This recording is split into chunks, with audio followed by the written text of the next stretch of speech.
네, 어벤져 전략회의 1월 28일 화요일 순서 진행하겠습니다. 오늘 보니까 전국 각지에 눈이 굉장히 많이 내렸습니다. 지금 제주도는 120cm까지 내렸다고 그래요. 지금 뭐 이 전철 또 용인 쪽에는 전철도 운행을 어려울 정도로 KTX도 지금 저속 운항을 하고 있을 정도로 전국적으로 굉장히 많은 눈이 내렸습니다. 서울도 이제 눈발이 날리긴 했지만 그렇게 쌓이지는 않는 것 같습니다만은 아마 지방에서는 눈 때문에 거의 이동 자체가 어려운 그런 지경인 것 같습니다. 하여튼 이 설날을 맞아서 가족들 만나러 가시는 분들 안전운전 하셔야 될 것 같습니다. 특히 눈길이 이게 날씨가 떨어지면 다 얼어서 블랙 아이스가 되기 때문에 이 추돌 사고가 꽤 많이 일어나는 것 같습니다. 참 이 서울에 이렇게 눈이 많이 오는 것도 참 오랜만인 것 같은데 지금 연휴 때 이동이 많으신데 각별히 조심을 하셔야 될 것 같습니다. 제가 오늘 처음 시작을요 좀 다른 뉴스로 좀 시작을 해볼까 합니다. 정말 우리가 지금 뭐 탄핵이다 뭐 지금 구속이다 그다음에 뭐 이런 걸로 지금 굉장히 많이 국내적으로 어려운 이슈들이 많지 않습니까?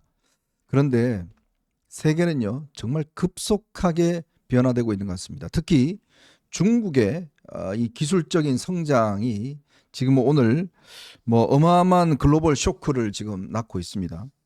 중국의 이 인공지능 AI를 개발하는 딥시크라는 이런 그 스타트업이 하나 있대요. 있는데 이 회사가 지금 개발한 이 AI 모델이 어마어마한 화제를 일으키고 있습니다. 이게 딥시크 쇼크라고 그래서 지금 미국의 지금 증시가 어마어마하게 폭락을 했는데요. 특히 이번에 이게 아마 엔비디아라고 여러분 아실 겁니다. 뭐 저도 잘 모릅니다. 이건 모르는데 AI 칩을 만드는 회사인데요. 이 회사의 주가가 하루 만에 16.97% 이게요. 우리나라 돈으로 하면 800조가 넘는 돈이 네. 하루아침에 날아갔다고 그래요. 우리 1년 예산이 우리가 660조 정도 되지 않습니까? 예, 우리나라 1년 예산보다 더 많은 돈이 하루 만에 주식 시장에서 이제 증발을 했다. 뭐 이런 건데 엔비디아가 이제 그 AI에 탑재할 수 있는 이제 고성능 그 칩 있지 않습니까? 네네. 반도체. 네. 그 전문 업체고 거기는 독보적인 뭐 기술과 이걸 갖고 있기 때문에 그냥 잘 나갔던 거 아닙니까? 그런데 보니까 저도 저 자료 읽어 보니까 이 딥시크가 기존의 뭐 챗 GPT하고 기능적으로는 별 차이가 없대요. 네네. 근데 비용은 개발 비용은 10분의 1뿐이 안 된다는 거예요. 78억밖에 안 들었대요. 10분의 1밖에 안 10분의 1. 네. 그럼 뭐 시장 경제 논리로 따지면 성능은 비슷한데 비용은 10분의 1이다. 그럼 어떤 게 이기겠습니까? 네. 그래서 저 딥시크 쇼크라고 하는데 여러분들 아마 스푸트니크라고 기억나실 분도 있을 거예요. 1957년인가요? 소련이 미국보다 앞서서 인공위성을 띄워 올렸잖아요. 그렇죠. 그 인공위성 이름이 스푸트니크인데 소련 말일 거예요 아마 러시아어. 근데 그 전까지만 해도 미국이 우주 저기서 먼저 앞서 나간다고 다들 그렇게 생각했는데 네. 그걸 뒤집고 소련이 먼저 그거를 위성을 쏘아 올리고 성공한 것이죠. 네네. 그래서 그 스푸트니크 쇼크라는 게 있었어요. 그래서 미국이 엄청나게 이제 분발하면서 이제 아폴로 뭐였고 인간이 달에 착륙하는 건 뭐 처음 하고 뭐 이런 것들이 나오는 게 바로 그 스푸트니크 쇼크에서 시작이 되는데 지금 이 딥시크 쇼크가 마치 그때의 스푸트니크 쇼크와 비슷하다. 뭐 그런 얘기를 하네요. 지금 그러니까 이게 지금 워낙 비싼 가격에 챗 GPT나 이런 게 이제 미국에서 개발이 돼서 AI 쪽은 그 미국이 다 뭐 선도하고 있다라고 이렇게 이제 알려져 그렇죠. 왔는데 이번에 이 중국의 한 업체가 개발한 이 딥시크 R1이라는 이게 출시하자마자 비용은 10분의 1인데 성능은 뭐 미국에 있는 챗 GPT와 거의 비슷비슷하다. 이런 평가를 받으면서 미국의 나스닥이 3.1%, 또 S&P가 1.5% 하락을 했고요. 엔비디아 주가는 16.97% 뭐 어마어마하게 지금 추락을 했습니다. 이게요. 지금 이 85년생 양원평이라는 이 중국에서 대학을 나온 이 사람이 이제 이거를 창립을 했는데 미국의 중국 천재가 이제 85년생 천재가 이걸 하나 개발했다고 그래요. 자, 근데 이게 왜 이런 현상이 일어나니까 바이든 정부 때부터 옛날 트럼프 시대부터 중국을 이제 고립화 전략을 했잖아요. 네. 중국에 수출도 안 하고 뭐 그렇죠. 하면서 했는데 그러다 보니까 중국이 이제 우리끼리 살자. 그렇죠. 자체적으로 굉장히 어떤 기술적인 어떤 이 발전이 있으면서 오히려 그게 이 봉쇄한 전략이 예. 역으로 이게 지금 역효과를 지금 낳고 그 있다는 거 역효과죠. 아닙니까? 전형적인 역효과죠. 그러니까 그 중국이 뭐 믿을 수가 없다. 그러니까 최근에는 그 뭐죠? 그 쇼츠 하는 틱톡 네, 같은 틱톡. 것도 이제 중국에서 이제 미국 내에서 금지 지금 안 되고 있고 틱톡을 뭐 지금 누구죠? 머스크. 머스크 그쪽에서 이제 뭐 산다고 뭐 테슬라 어쩌고 쪽에서 하죠? 사들이겠다고 뭐 하는 건데 그런데 중국에 대해서 수출 통제를 한 거예요. 고성능 그러니까 엔비디아나 이런 데서 생산되는 고성능 AI에 들어가는 그 칩을 통제를 해보니까 중국은 자력갱생을 해야 되잖아요. 네네. 자체 개발해야 되잖아요. 그래서 이 양원평인가 양원펑 이뭐 85년생 이 천재가 나타나고 이걸 뒤집어 엎어버린 거죠. 그러니까 이게 참 세계는요. 이게 급속히 AI 주도권 이런 걸 두고서 정말 이 소수의 천재들이 정말 경쟁이 치열할 것 같습니다. 보니까 중국 같은 경우는 이 저장성 대학교를 나온 친구인데요. 85년생이고 자 이렇게 이제 한 명의 어떤 천재가 나라를 일단 먹여 살리는 그런 역할이 있지 않습니까? 네. 근데 우리는 지금 의대 증원 뭐 2,000명 뭐 하면서 네. 지금 공대 인력이 쫙 빠져나가서 사실은 그렇죠. 지금 다 의대 쪽으로 지금 가고 있고 네. 지금 뭐 국내에서도 지금 정부가 뭐 제 기능을 못 하다 보니 네. 이거에 대한 지금 전략도 지금 못 세우고 있고 이런 상황에서 지금 중국이 저렇게 지금 완전히 이 올라서고 있죠. 미국도 지금 저거에 대응해서 하고 있죠. 참 걱정입니다. 정말 우리가 이게 한 텀을 우리가 반도체를요. 정말 이병철 회장이나 이런 분들이 이제 앞서 나가는 분들이 그래도 이 일본의 어떤 이걸 좀 기술을 소입해 와서 우리가 확 반도체가 이제 세계적인 어떤 성장을 하면서 국내 산업을 확 이끌었던 네. 그 정말 이 황금기가 있었지 않습니까? 그렇죠. 근데 이제 반도체가 점점 이런 지금 이 기능을 좀 떨어지면서 그러다 보니까 결국은 이 AI 분야에 있어서는 완전히 이제 딴 나라를 좀 따라가는 이런 현상이 벌어진 그렇죠. 거예요. 바로 그거죠. 그래서 제가 뭐 작년인가 그 카이스트 AI 전문가 교수님한테 뭐 여러 명 그 강의를 들을 기회가 있었는데 결국은 이렇게 된대요. 지금 NPT 체제라고 우리 현정님 잘 아시잖아요. 네. 핵 보유국, 네. 뉴클리어 웨폰 스테이트 네. 세계 공식적으로 인정하는 건 딱 5개 국가예요. 네네. 미국, 영국, 프랑스, 러시아, 중국 딱 5개 국가 아니에요. 그다음에 요 5개 국가가 기존에 가진 핵은 어쩔 수 없이 인정하고 네. 나머지 국가들은 갖지 마라.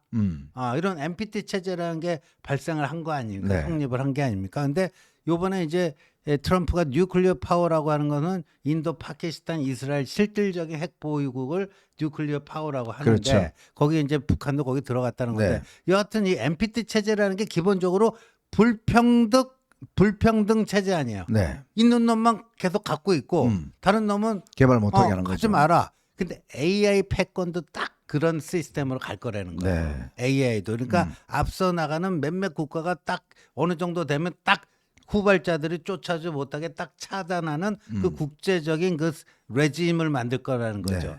그 NPT 같은. 그럼 대한민국이 거기 한 대여섯 개 나라에 끼느냐 못 끼는가는 정말 이제 향후 대한민국에 명운이 걸려 있다 도 과언이 아닌데 네. 지금 그래서 미중 간에 이런 피 튀기는 경쟁이 일어나고 있는데 우리는 지금 뭐 하고 있는지 모르겠어요. 참 걱정입니다. 이제 이 주 52시간제라는 게 지금 실시가 되면서 미국은 죽기 살기로 사실 실리콘밸리에서 네. 하고 있고요. 또 중국도 마찬가지고. 자, 그런데 우리는 이제 워라밸을 지금 추구하고 있지 않습니까? 과연 지금 추격자가 워라밸을 할 건지 선두주자가 더 열심히 일을 하고 있고 추격자는 그냥 쉬고 가자 뭐 이렇게만 지금 이야기를 하고 있는 거 아니겠습니까?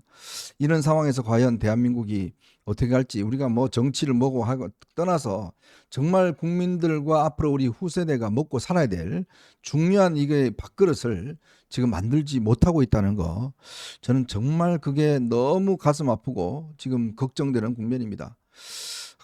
참 이게 우리가 계엄 정말 윤석열 대통령이 이거를 지금 때문에 사실은 나라가 지금 뭐 몇 개월째 지금 벌써 이렇게 지금 뭐 구렁텅이에 빠져 있는 상황이고 서로 지금 편이 갈려서 지금 싸움하고 있는 상황인데 정말 이 황금 같은 시간, 정말 중요한 시간들을 이런 것들로 지금 법전이 헌법이었더니 지금 뭐 개헌법이었더니 이런 걸로만 지새고 있을지 정말 이걸 빨리 좀 정리를 하고 정말 새로운 우리가 지금 동력들을 살아서 할 될지 저는 정말 그게 정치가 해야 될 역할이 아닌가 그런 생각이 많이 듭니다. 참 걱정스러운 대목에 아마 시작을 이 문제로 좀 시작을 해봤습니다. 자, 그리고 윤 대통령의 멘토라고 이야기했던 심평 변호사가 있습니다. 이 심평 변호사가요, 지난 23일 날 페이스북에 이런 글을 올렸어요. 당시에 윤 대통령의 구속영장을 발부했던 차은경 부장판사가, 서부지 부장판사가 탄핵 찬성 집회에 참석했다, 뭐 이런 주장들을 본인이 올려놨었습니다. 그랬더니 이게 서부지법이 아주 발칵 뒤집혔습니다. 이게 나중에 알고 봤더니요, 그 다른 이 극우 뭐 이쪽 사이트에서 이게 지금 동명이인을 갖다가 오해를 하고 올렸던 모양이에요. 그래놓고 이걸 기사를 뭐 차은경 부장판사가 이런 집회에 참석했다라는데 그걸 확인도 않고 이거를 막 이 심평 변호사가 주장을 하는 바람에 이번에는 아주 이례적으로 법원이 심평 변호사에 대해서 명예훼손으로 고발을 했습니다. 그러니까요. 이 법원이 이런 식으로 자체가 고발한다는 굉장히 이례적인 일인데 네. 아니 아무리 그렇지만 본인이 판사 출신에다가 변호사지 않습니까? 그리고 이런 분이 이런 주장들에 대한 확인도 거치지 않고 영장 전담 판사가 나중에 이걸 보도했던 매체는 알고 보니까 그게 아니라 동명이인이다, 이런 이 주장을 하는 상황입니다. 저기 뭐 변호사보다는 허무 개그 쪽으로 가시는 게 더 좀 잘 풀리지 않을까 싶습니다. 예. 참 제발 좀요. 지금 이 혼란스러운 시기에 제발 이렇게 좀 빅마우스라고 하는 분들이 최소한의, 제가 좀 이따 이야기하겠지만 최소한의 좀 사실관계 확인 이걸 해야 되는데 사회적으로 지금 꽤 이 명망 있고 유명한 분들이 이 가짜 뉴스를 아무런 지금 확인도 없이 그냥 마구 퍼나르고 있습니다. 진짜 이 우리나라의 지성이라고 하는 분들이 소위 이렇게 해서 되겠냐는 저는 생각이, 전직 총리도 그렇고요. 이런 이 전직 판사 출신도 그렇고 이런 분들이 말이죠. 지금 뭐 황당한 뉴스들을 저렇게 마구마구 그냥 퍼나르고 있어요. 참 이게 가짜 뉴스 때문에 진짜 대한민국이 큰 위기에 당하지 않을까라는 그런 걱정이 많이 앞섭니다. 제발 좀 자제해 주시고 제발 좀 본인들이 확인 좀 하고 이 소설 같은 이야기를 자꾸 사실인 양 퍼나르면 일반 국민들은 그 사람이 이야기했으니까 우리가 사실이 아닌가? 저한테도 확인 전화가 엄청 많이 와요. 네. 뭐 누구라고 얘기는 안 하겠는데 뭐 국회의원 중에서도 뭐 페북에 글 올렸다 내렸다 올렸다 내렸다를 뭐 밥 먹듯이 하는 분들도 많잖아요. 예. 참 좀 이 참 학자 출신 그래도 공부 좀 했다는 분들이 왜 그러시는지 모르겠어요. 왜 이렇게 쓸데없는 이 뉴스들을 해서 국민들을 호도하고 있는 건지. 이 가짜 뉴스가요, 판을 치면요 진짜 나라 망합니다. 이게 심리적인 분석을 좀 해볼 필요가 네. 있는데 보니까 이제 저 심평 변호사도 뭔가 차은경 부장판사를 흠집을 내고 싶은데 뭔가 그런 정보가 하나 딱 걸려든 거예요. 네. 그러니까 야, 이거 가지고 한 건 할 수 있겠다 해갖고 팩트 체크할 수 있는 마음의 여유가 없는 거예요. 네. 그 정도의 신중함과 절제력을 상실해버린 거예요 이미. 그거를 팩트 체크도 않고 그냥 막 질러버리는 순간 저런 사람이 정말 판사를 했을까? 저런 사람이 판사해갖고 내는 판결이 얼마나 부정확했을까? 아유. 그렇게 되는 거죠. 그러니까 지금 이 심리적인 게 저는 그렇다고 봅니다. 그런 조급증. 그러니까 저게 어렵습니까? 저 동명이인인지 아닌지 그거를 좀 팩트 체크해 보는 게 어렵습니까? 네. 요즘 같은 이제 정보화 시대에 말이죠. 인터넷 검색 한 몇 번만 하면 말이죠. 다 잡히고 뭐 할 텐데. 그것조차 안 하고 그냥 일단 질러서 저 사람 때려보자는 그 조급증이 낳은 참극이라고 봐야 되겠죠. 예. 자, 오늘은 뭐 저희가 이제 뭐 신문들도 다 쉬는 날이고 해서 좀 더 이제 기획으로 여러분들한테 좀 이야기를 해볼까 합니다. 아무래도 뭐 우리 지원님 같은 경우는 그 윤 대통령 이제 그때부터 이제 쭉 이제 관여를 해왔기 때문에 이제 우리가 항상 가지는 의문입니다. 왜 윤 대통령이 이렇게 부정선거라든지 또 유튜브에 이렇게 많이 경도가 됐을까, 빠져들었을까라는 부분들 아마 그동안 뭐 부분적으로는 이런 이야기들이 많이 나왔습니다. 근데 저희들이 이제 그동안 여러분들한테 좀 직접적으로 말씀을 드릴 수 없었던 부분들, 뭐 이런 부분들이 좀 있긴 있습니다. 그래서 왜 윤석열 대통령은 이렇게 빠져들었는지 요 문제를 한번 저희가 좀 집중적으로 오늘 분석해보는 시간을 갖도록 하겠습니다. 자, 그리고 이 스카이데일리라고 하는 우리가 지금 가짜뉴스 이야기를 했습니다만은 여기서 또 아주 골 때리는 뉴스 하나를 또 냈습니다. 자기들의 주장이 계속 지금 부정당하니까 이제는 아예 소설을 씁니다. 그냥 무슨 뭐 미국의 뭐 특수부대가 무슨 뭐 블랙옵스라는 팀이 이 지금 해커들을 잡아다가 뭘 하고 있다. 아주 이제 황당한 이야기를 지금 쓰고 있어요. 아무런 근거가 없는 이야기를. 이걸 또 신나서 아까 황교안 전 총리 보셨지만 또 자기 페이스북에 지금 무슨 사실인 것처럼 옮기고 있습니다. 왜 이런 가짜 뉴스들이 정말 이게 횡행하고 있는지 이 문제도 한번 오늘 집중적으로 짚어보도록 하겠습니다. 자, 여러분 보시면서요. 구독과 좋아요 알림 꼭 부탁드리도록 하겠습니다.